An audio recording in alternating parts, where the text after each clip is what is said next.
भाई आज पाकिस्तान को पता नहीं किसने दे दिया, धूल चटा दिया इंडिया वालों ने आज तो।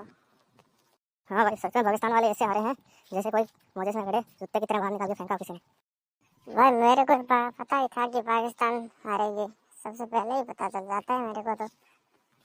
भाई तेरे को क्या पूरे हिंदुस्तान को पता था कि पाकिस्तान हारेगी? लेकिन भाई एक बार तो लग रहा था पाकिस्तान बड़ा स्कोर करेगी, बाद में उन्होंने टट्टी कर दिया अपनी पैंटों में। भाई वो टट्टी पाकिस्तान वालों ने कुलदीप यादव की वजह से किया था। कुलदीप यादव ने